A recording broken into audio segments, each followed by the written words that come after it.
ये video class 10th के बच्चों के लिए है। ये क्लास 10th का साइंस का क्वेश्चन पेपर है। इस वीडियो में हम इस क्वेश्चन पेपर के आंसर को डिस्कस करेंगे। ये सेट 2 है और इसका कोड 31/4/2 है। ठीक है, चलिए स्टार्ट करते हैं।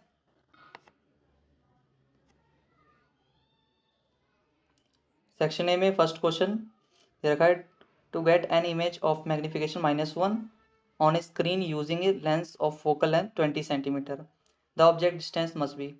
तो ऑब्जेक्ट डिस्टेंस होना चाहिए कितना? सी इसका करेक्ट आंसर है 40 सेंटीमीटर।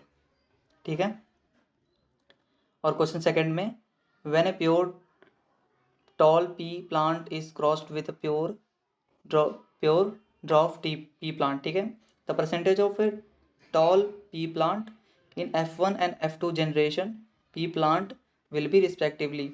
इसका करेक्ट आंसर सी है, option C, 100% to 75%। Question number 3 है, plant like a rose and banana have lost the capacity of produce. क्या लॉस्ट है कैपेसिटी प्रोड्यूस करने का? सी आंसर करेक्ट है, सीड्स। ये सीड्स प्रोड्यूस नहीं करते। क्वेश्चन फोर्थ में, in which of the following situation a chemical reaction does not occur. इसमें से कौन सी सिचुएशन है जिसमें केमिकल रिएक्शन नहीं हो रही है? तो ऑप्शन ए में, milk has left open at room temperature during summer, इसमें केमिकल रिएक्शन होगा। ठीक है, और बी में, ग्रेप्स आर फर्मेटेड, इसमें भी केमिकल रिएक्शन होगा। सी ऑप्शन में, an iron nail is left exposed to humid atmosphere, इसमें भी केमिकल रिएक्शन होगा, वो रस्टी हो जाएगा। और डी ऑप्शन में, मेल्टिंग ऑफ ए ग्लेशियर, तो इसमें कोई केमिकल रिएक्शन नहीं हो रहा, सिर्फ उसका स्टेट चेंज हो रहा है सॉलिड से लिक्विड। तो यही हमारा ऑप्शन करेक्ट हो जाएगा, बी, डी। ठीक है, तो अगला क्वेश्चन देखते हैं। Question number 5, the property of A by virtue which a solid material can be drawn into wires is called। किसी भी सॉलिड मटेरियल को वायर में चेंज कर सकते हैं, इसकी क्या कौन सी प्रॉपर्टी है ये? तो मेलेबिलिटी, तो ये भी नहीं होगा, बी, बी ऑप्शन करेक्ट है, डक्टिलिटी। ठीक है, क्वेश्चन 6 में, in order to prepare dry hydrogen chloride gas in humid atmosphere the gas produce is pass through a guard tube, drying tube, which contain, ये ऑप्शन करेक्ट है, calcium chloride. अगला question, question number 7, select from following hydrocarbon having CC single bond and 1 CC triple bond. तो किसमें ये दोनों ही होंगे? तो benzene में सिर्फ डबल बॉन्ड और सिंगल बॉन्ड होगा, ये नहीं है। साइक्लोहेक्सेन, इसमें भी नहीं होगा। ब्यूटाइन में, इसमें भी नहीं। प्रोपाइन में होगा ट्रिपल बॉन्ड और एक सिंगल बॉन्ड भी होगा। ठीक है, तो डी ऑप्शन करेक्ट है।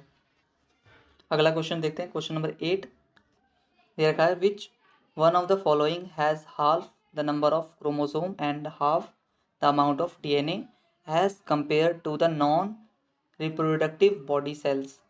तो इसका करेक्ट आंसर डी ऑप्शन है, both male and female germ cells. Question 9 में, the essential element taken up from the soil by the plant to synthesize protein is. तो बी ऑप्शन करेक्ट है, nitrogen. अगला question, इसमें true statement बताना है, कौन सा ट्रू स्टेटमेंट है लिम्फ के कॉरेस्पॉन्डिंग। हमारा इसमें करेक्ट स्टेटमेंट जो है B, lymph contains some amount of plasma protein and blood cells, ये करेक्ट स्टेटमेंट है।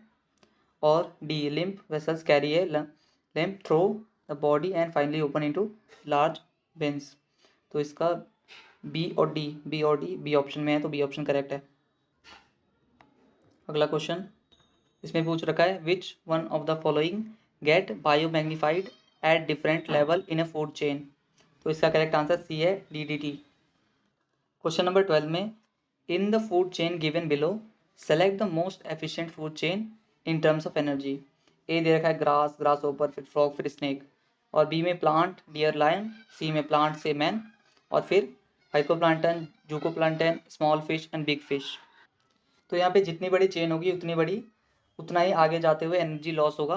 तो इसमें से सबसे एफिशिएंट जो होगा वो प्लांट से मैन, यहाँ पे पूरा प्लांट की एनर्जी मैन में आएगी, तो सी ऑप्शन करेक्ट है। नेक्स्ट क्वेश्चन देखते हैं। एन ऑप्टिकल डिवाइस एक्स, कोई सा ऑप्टिकल डिवाइस है जो एक्स कह रहा है यहाँ पे, is placed obliquely in the path of narrow parallel beam of light, वो बीम ऑफ लाइट के सामने आ गया है, ठीक है। If the emergent beam get displaced laterally the device axis, laterally वो बीम जो है डिस्प्लेस हो गया है, तो इसमें किसमें होता है ये डिस्प्लेस, प्लेन मिरर में नहीं, रिफ्लेक्ट होता है, कॉन्वेक्स। उसका करेक्ट ऑप्शन है सी, ग्लास स्लैब। ग्लास स्लैब से जब लाइट पास होती है तब ये लेटरली शिफ्ट हो जाती है। नेक्स्ट क्वेश्चन, क्वेश्चन नंबर 14 है।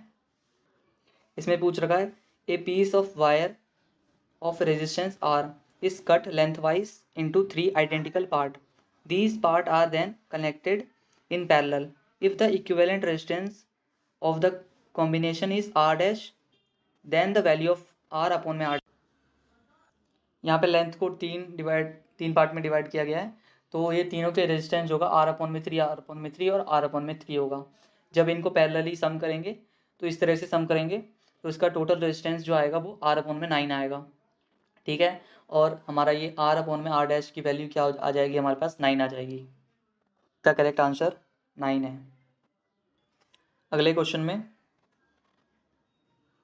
The minimum number of identical bulb of rating 4 volt 6 watt that can work safely with desired brightness when connected in series with 240 voltage main supplies. तो यहाँ पे minimum number of bulbs का number बताना है, कितने bulbs connect कर सकते हैं हम।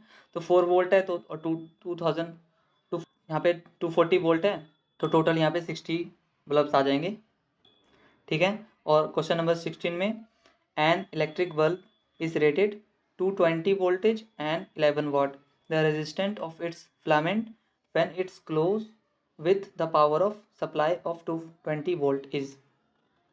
तो यहाँ पे पावर जो है वाट में जहाँ दे रखा है हमें 11 वाट, तो इसका फॉर्मूला क्या होता है, P equal to I B, ठीक है। तो ये 11 वाट है, तो आई का वैल्यू में यहाँ से निकल जाएगी, हमारे पास आई आ जाएगा 1/20 एम्पियर, ठीक है।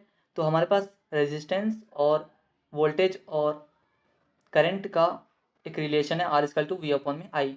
तो यहाँ से हमारे पास रेजिस्टेंस आ जाएगा 220 अपॉन में 1/20 से 4400 ओम। रेजिस्टेंस हो गया, ए ऑप्शन करेक्ट है, 4400 ओम, ठीक है। नेक्स्ट क्वेश्चन, ये अब असर्शन और रीजन वाले क्वेश्चन है।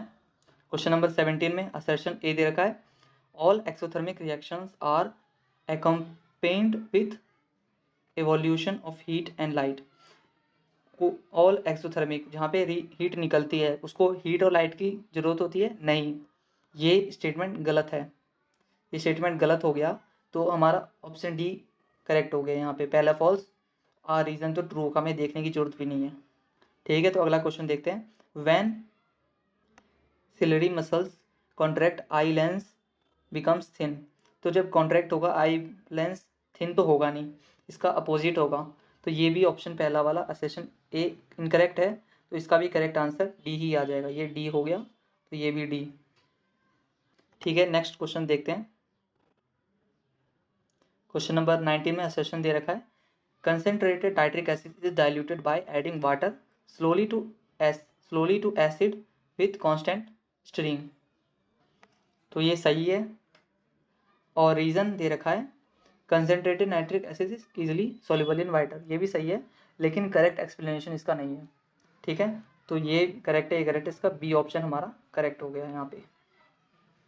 क्वेश्चन नंबर 20 में असर्शन दे रखा है, इन reptiles the temperature at which fertilized egg are kept decided the sex of offspring, and reason दे रखा है इसका, sex is not genetically determined in some animal। तो ये तो करेक्ट है ही है, और ये भी करेक्ट है, और इसका करेक्ट एक्सप्लेनेशन भी हमें यहाँ पे मिल रहा है, तो ए ऑप्शन हमारा करेक्ट होगा। तो ये हमारे पास इस क्वेश्चन पेपर का MCQ क्वेश्चन थे।